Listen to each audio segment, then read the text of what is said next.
The Big Bang Theory's Sheldon Cooper isn't just a smart guy. He's pretty much the smartest guy, at least as far as he's concerned. Don't you think if I were wrong, I'd know it?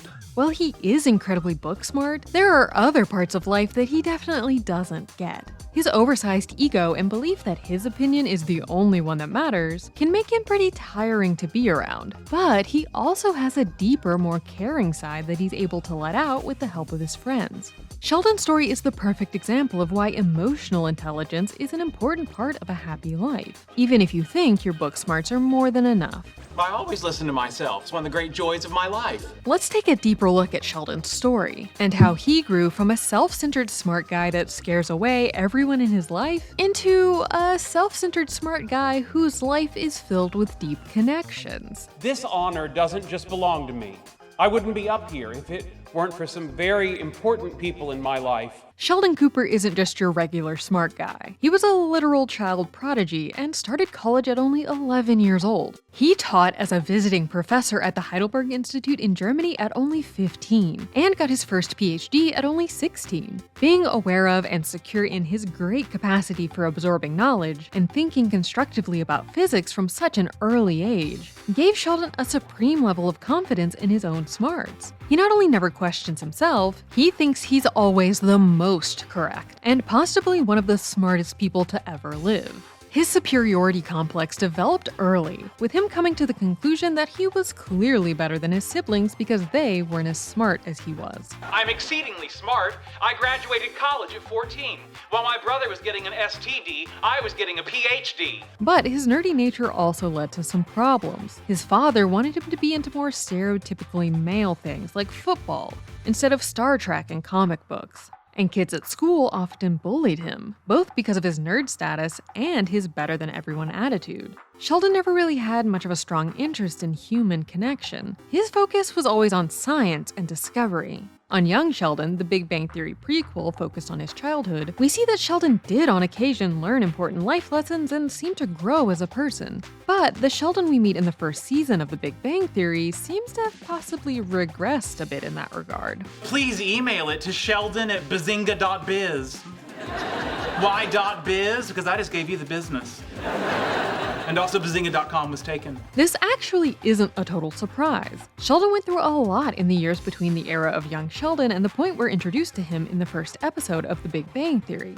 He continued on focusing solely on his academic career, and so never got to be a normal kid or teen. He essentially jumped straight from being a smart baby to a tiny adult. Because he had such immense success in this one specific area of life, he never really felt the need to branch out or work on other facets of himself. So, Sheldon's arrested development when it comes to emotional intelligence actually makes a lot of sense. You may not realize it, but I have difficulty navigating certain aspects of daily life. Understanding sarcasm, feigning interest in others, not talking about trains as much as I want to. Because he's always been so knowledgeable about his areas of interest, he thinks he's right about everything. This can lead to him being quite stubborn, demanding, and even rude pretty regularly. He wants to be in control because, as far as he's concerned, he is the only person that can make the right decisions, even though that often isn't the case. He sees himself as more logical than everyone else, even though he has his own fair share of illogical thought patterns, like his refusal to sit anywhere on the couch other than his spot.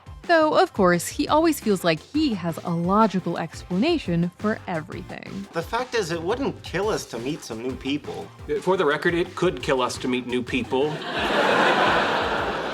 They could be murderers or the carriers of unusual pathogens. And I'm not insane. My mother had me tested. Sheldon also thinks he should always win in every situation, even in things that should be fairly split, like his roommate agreement with Leonard, which Sheldon somehow manages to always tip in his favor. The show itself even makes fun of this trait when the friends find the One Ring prop from The Lord of the Rings, and Sheldon immediately decides that he must have it, and spends the entire rest of the episode on a journey to steal it away from the others. Because he never really had to learn how to get along with others, he can be quite difficult to be around. He scared away all of his roommates before Leonard, and puts people down all the time, even his friends. Oh, big deal. deal. Not knowing is part of the fun. Not knowing's part of the fun. Was that the motto of your community college?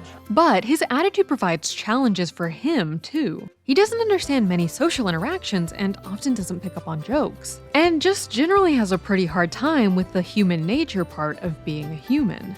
Many fans noted during the show's run that all of Sheldon's traits, from his savant status to his difficulty understanding social interactions to his sensory issues and more, all seem to point to him possibly being on the autism spectrum. And while this was apparently never intended by the show's creators, and they've always stayed away from explicitly labeling him, they didn't have a problem with his fans connecting with the character in that way. In a conversation with NPR, Jim Parsons noted, "I think the writers really celebrate those traits. I think it's such an original reaction to see the world through a filter like that, to look at the world through those eyes." And Mayim Bialik, who plays Sheldon's eventual wife Amy, has said that though Sheldon was never explicitly labeled as being on the spectrum, the show's main intent was to show a positive representation of people who share his traits. This is a group of people who likely were teased, mocked, told that they will never be appreciated or loved, and we have a group of people who have successful careers, active social lives that involve things like Dungeons and Dragons and video games, but they also have relationships, and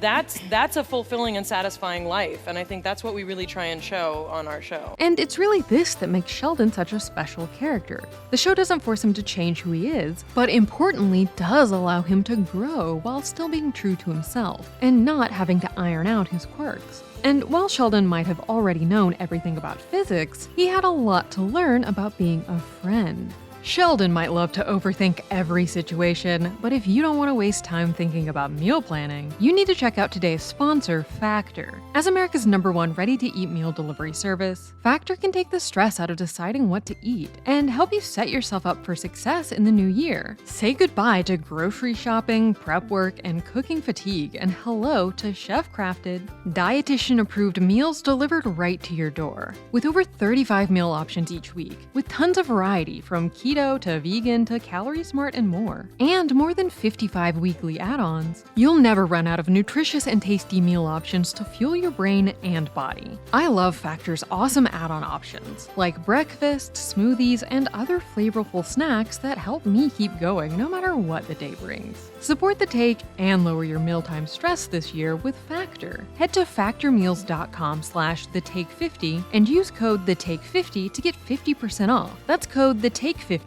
at factormeals.com/thetake50 to get 50% off. Sheldon's singular focus on himself and his own interests can make it hard for him to connect with others. And even his friends can have a hard time handling his attitude. I did a bad thing. Does it affect me? No.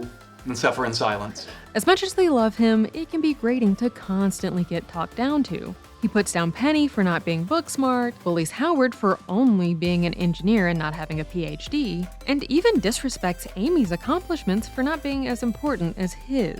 But instead of just shunning him for being annoying, his friends try to get through to him and allow him to see their side of things. By opening himself up to learning new things in the realm of social interactions, Sheldon gets the opportunity to expand his world, from dating to figuring out sarcasm. This is why I've been saying we should keep champagne on ice. Sarcasm? Yes. That was tricky, because when it comes to alcohol, she generally means business. While Sheldon might not always be the most community-focused person, he does have moments where his ability to care for others shines through. When he was a kid, he attempted to build a nuclear reactor to give his entire city electricity for free, and only failed because he was stopped by the government. And in adulthood, he begins to mature emotionally by developing deeper relationships with his friends. For as much as he makes fun of Penny, the pair clearly have a connection from early on. They might not totally get everything about one another, but they're always there for each other in their own way. Why are you crying? Because I'm stupid! Well, that's no reason to cry. One cries because one is sad. For example, I cry because others are stupid and it makes me sad. In the same way that Penny provides the audience a more relatable connection into this world of super smart people, she also supplies a similar kind of connection for Sheldon, giving him insight into how average people think. And even if she does sometimes find him annoying, she never makes him feel bad for being who he is or feeling how he feels. It's easier around people that I'm comfortable with. Oh, sweetie, I'm comfortable around you too. Of course you are. I'm warm and soothing. I'm like a human bowl of tomato soup. He's also willing to help her out in big ways, letting her borrow money and not being concerned about getting it back, and even overcoming his fear of driving to take her to the hospital when she dislocated her shoulder, and then singing her to sleep. Another major relationship that helped Sheldon grow is of course the one with his friend, girlfriend, and eventual wife, Amy. Through their relationship, he learns the value of both emotional and physical intimacy. Initially, he's not particularly interested in or even seemingly aware of the latter. May I ask you a question before I give it to you? Of course. Now, why are we saying give it to you like that? But when he learns how important it is to Amy, he goes for it and they figure out a situation that works for both of them. Amy also importantly is able to push back on Sheldon's more intense self-centered tendencies in a way that actually gets through to him. For example, when Sheldon becomes totally unbearable when he's ill, everyone in his life attempts to avoid him. Amy leaves for a conference, and his friends all attempt to take a trip to Las Vegas without him. At first, he feels like he's the victim, but Amy kindly but honestly gets him to understand that he was really the one being mean to everyone else. Instead of shutting down or continuing to complain, he accepts that she's right and goes on a full-blown apology tour with commemorative shirts and everything. While he might initially think he doesn't need anyone but himself, as the show goes on, Sheldon does come to appreciate his friends and their place in his life, even if he isn't always the best at showing it. And in return, they continue to help him flourish. He had always been pretty anti-birthday due to a bad experience as a child, where his sister tricked him into waiting all day for Batman to show up. His friends, wanting to help him move past his childhood trauma, decide to throw him an awesome birthday party so he can see how loved he truly is. Even when he's overcome with anxiety and has to flee the party, Penny is there for him and reminds him that everyone likes him for who he is. Sweetie, you are weird. Everyone knows you're weird, but they're all still here because they care about you so much. And with Amy, he not only gets the love of his life, but the achievement of his life as well when they win the Nobel Prize for their work. In his acceptance speech, we see how much Sheldon has really grown, and importantly, so does he. He finally fully recognizes how important everyone in his life is to him, and how they've helped him become the person he is.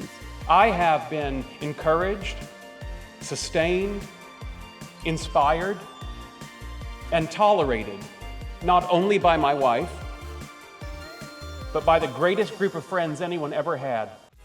Sheldon was always a smart person, but it's his friends that helped him grow to become a caring person. And it's through that shift in mindset that he's not only able to better connect with others. No, it's okay. What?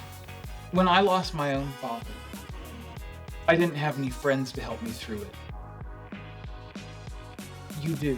But also create a happy, fulfilling life for himself. Sheldon's story is the perfect illustration of how life can become so much richer by combining our own special skills with those of others around us. Even when you think you're perfect, your life can still be improved by fostering connections with the people that care about you. There's no denying I have feelings for you that can't be explained in any other way. I briefly considered that I had a brain parasite, but that seems even more far-fetched. The only conclusion was love. That's the take. Click here to watch the video we think you'll love, or here to check out a whole playlist of awesome content. Don't forget to subscribe and turn on notifications. And make sure to subscribe to our Patreon for exclusive new videos.